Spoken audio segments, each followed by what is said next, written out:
Welcome back to another lecture from organic chemistry. In this lecture, I'm going to go through naming alkenes that they have more than one double bond. How do we name those alkenes? First, let's focus on how actually we get alkenes. So I have a compound that's made of 4 carbons and all bonds are saturated, and the name for it is going to be in butane. Okay, why butane? Because we have 4 carbons and we want to say that it's saturated, so it will be butane. Okay, if there is a double bond, and double bond, I'm going to put it here. Now that I have a double bond, that means I remove 2 hydrogen from the system. Okay, and remember, originally we had the CnH2n plus 2, so it used to be C4H2n plus 2. It will be 4 multiplied 2 plus 2. That's going to be 10. Okay, we're going to subtract 2 hydrogen from the system, so minus 2 hydrogen, and the formula for alkene, it will be CnH2n, and the 2 is gone. So that 2, we don't have it anymore. Okay. And then name for this formula, this compound is going to be this. You start from the double bond, you give it the smallest possible number, so it will be 1, and then you go 2, 3, 4. We have 4 carbons, and the double bond started from the first carbon, so you can say 1, and then you say bu.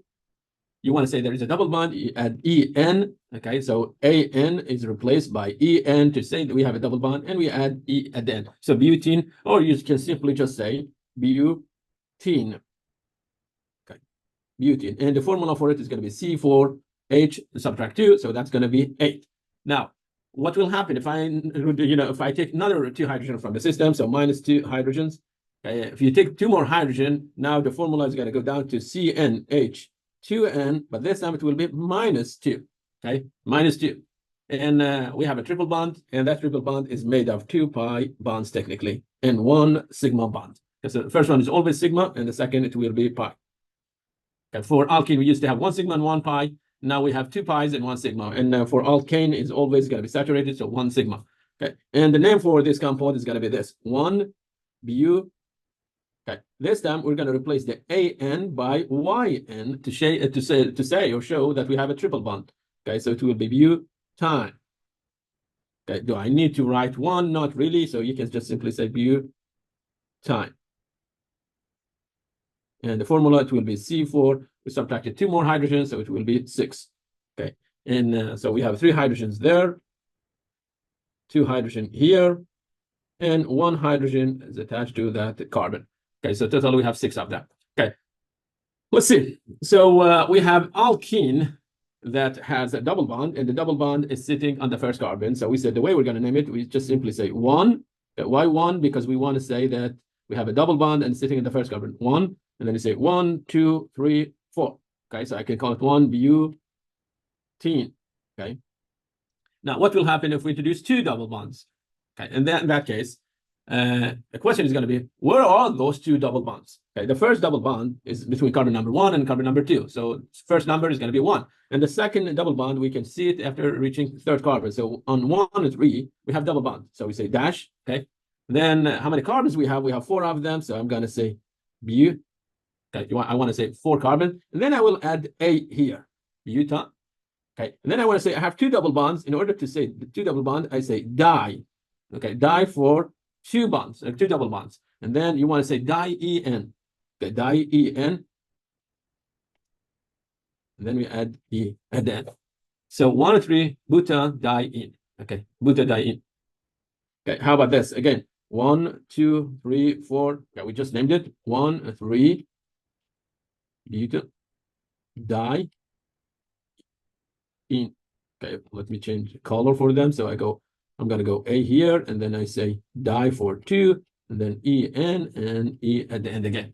Okay, how about this? Okay, next example, you need to figure the longest chain, the chain that is the longest, it has the highest number of carbon, and also start with, or start with double bond, or it's including the double bonds, including the double bonds, both double bonds. So that's going to be the longest chain. And now, from which side I need to label it? You should start from the left side. Why left side? Because that carbon double bond is going to get the smallest possible locator. 1, 2, 3, 4, 5. So we have 5 carbons. Okay, on the second and the third, we have methyl groups. So I'm going to say on the first, okay, and the third one, I have 2 methyl groups. So I say di, and then I say methyl. Dimethyl. Okay, next. Where do I have those double bonds? On the first and the third one. So I'm going to say 1 and 3. Okay. And then forgive me, like the double bond, the methyl was on the two, the double bond, the methyl was on 2 and 3, so it should be 2 and 3, not 2 and 3. 2 and 3 dimethyl, so the carbon, the first methyl is on the second carbon, the third, the second methyl is going to be on the third carbon. Okay, this methyl is sitting on the second carbon, and that methyl is sitting on the third carbon. Okay, it's 2 and 3 dimethyl. And then where are the double bonds? First carbon and third one. So I'm going to say 1 and 3. And then I want to say I have 5 carbons. My chain, it has 5 carbons. So I go penta. Okay, penta. Okay, penta. Then I say di. To say that I have two double bonds. Diene. Okay, so this one will be 2 and 3 dimethyl, 1 and 3 pentadiene. Okay, another one. Okay, we're going to label it from here 1, 2, 3, 4. Right. You're going to label it in a way that you're crossing the double bonds and also giving them the smallest possible locator. So you're going to say on 1 and 3, I have double bonds. Then I say 1 and 3. This compound is made of 5 carbons, so it's cyclic, and you will say cyclo. Then you say penta. Okay, penta. So you add this A at the end, penta, and then you say I have 2 methyl. You say diene. So it will be 1, 3 cyclopentadiene, and that's going to be the correct name for it.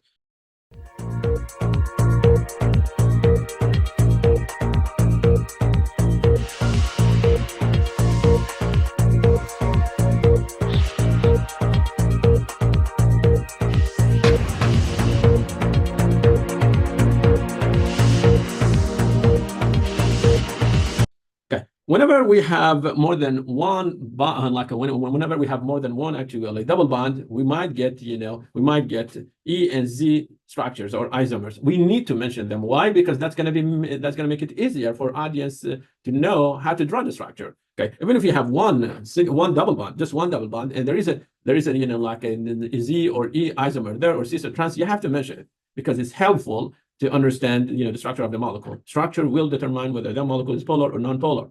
Okay, in this case, okay, we have says 1 chloro 2 and 4 heptadiene. First, let's figure out how to name it, and then we're going to go through, like putting E or Z for double bonds. These 4 structures are isomers. They are the same. Okay, they are the same. I'm going to try to show you how to actually name the compound. Okay, we're going to start with this carbon. Why that carbon? Because if we started from here, double bond is going to get 2. And versus if I start from here, I get 1, 2, the double bond, it will have first locator with 3 instead of 2. So that's not going to be correct. Okay, we're going to start labeling from the left side, and we get 3, 4, 5, 6, 7. So we have 7 carbons. Okay, next we have 2 double bonds. Okay, 2 double bonds. And also we have a chlorine. Okay, there is a chlorine, and that's a chlorine. Okay, how do I name this compound? Okay, first I'm going to say on the first carbon, I have chloro.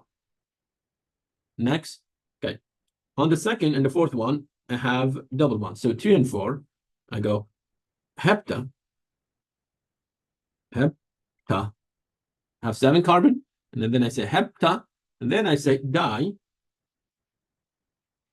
then I say en to say I have double bonds, and then I add E at the end. So 1 chloro 2 and 4 heptadiene. That's going to be the name of the compound. Okay, doesn't matter where those substituents are, whether they're on the same direction or opposite. Okay, you have to mention it because that's going to change the physical and chemical properties of the compound technically, and so you need to mention them. Okay, in this case, I have here 2 hydrogens. Okay, 2 hydrogen there.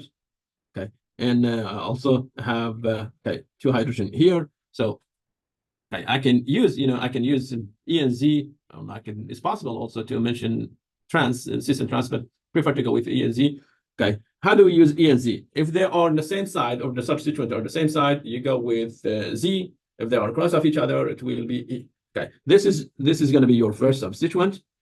Okay, that's the first substituent. Where is the second substituent? The second substituent, it will be that carbon. Okay, now the question is like, should I call this one E or Z? Okay, this substituent versus hydrogen is going to get higher priority, so this one will be number 1. Okay, and again, hydrogen versus this carbon will get the highest priority, the higher priority than hydrogen. So in this case, I have 2 substituents. They are the same side, and this is going to be technically Z. Okay, so I'm going to erase them. And this one, it will be Z. Okay, so the first bond, it has Z. in a Z structure. Okay, next one. I have a substituent that is here, okay, versus this substituent, the one I'm going to highlight, versus that substituent. So one substituent is here, and the second substituent cross of it. And we're talking about this bond, the second bond, and because it's two substituents are across of each other, this one is going to give us E isomer. Okay, so I got E for the second one and Z for the first one. Let me erase that one to make it clear. Okay, so we got Z and E. Okay, now time to finish the naming. Okay, this is name of the compound. Okay, you want to say the first carbon, the first double bond, it has a Z structure.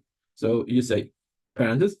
On the second one, it has a Z structure. In the second double bond, which is started from fourth carbon, it has E structure. Okay, and that's going to be the full name of the compound. Okay, so from now we're going to just simply change these two. Okay, we're going to change those two. Okay, so you can say this one is the yellow double bond and that one is the orange double bond. Okay, very good. So let me copy paste that one.